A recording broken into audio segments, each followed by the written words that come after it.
एक प्रचलित कथा के अनुसार एक दिन सुबह सुबह सभी शिष्य बुद्ध के प्रवचन सुनने के लिए एक साथ बैठे हुए थे। कुछ देर बाद बुद्ध अपने साथ एक रस्सी लेकर आए। बुद्ध के हाथ में रस्सी देखकर सभी शिष्यों को हैरानी हुई।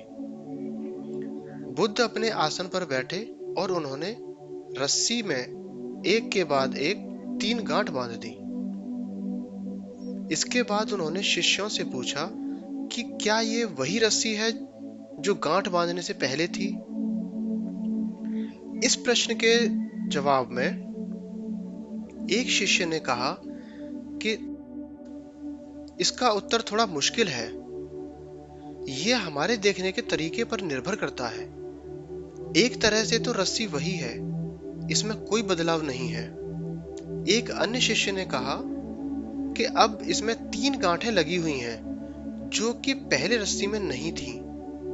इसे बदला हुआ भी कह सकते हैं। कुछ शिष्यों ने कहा कि वास्तव में मूल रूप से रस्सी वही है, लेकिन बदली हुई दिख रही है, लेकिन इसका मूल स्वरूप बदला नहीं है। शिष्यों की बात सुनकर बुद्ध ने कहा कि आप सभी सही बोल रहे हैं, अब मैं इन गांठों को खोल देता हूं।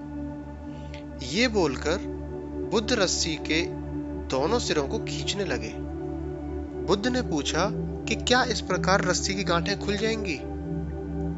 शिष्यों ने कहा कि नहीं, ऐसा करने से तो गांठें और ज्यादा कस जाएंगी, इन्हें खोलना और मुश्किल हो जाएगा। बुद्ध ने कहा कि ठीक है, अब एक अंतिम प्रश्न, इन गांठों को खोलने के लिए हमें क्या करना होगा? शिष्यों ने कहा कि हमें इन गांठों को ध्यान से देखना होगा, जिससे हम यह जान सकें कि इन्हें कैसे लगाया गया है। इसके बाद हम गांठें आसानी से खोल सकते हैं। बुद्ध इस जवाब से संतुष्ट हो गए और उन्होंने कहा कि यह सही बात है। हम परेशानियों में फंसे रहते हैं और बिना कारण जाने ही उनका हल खोजने लगते हैं, जबकि हमें पहले समस्याओं के मूल को समझना चाहिए।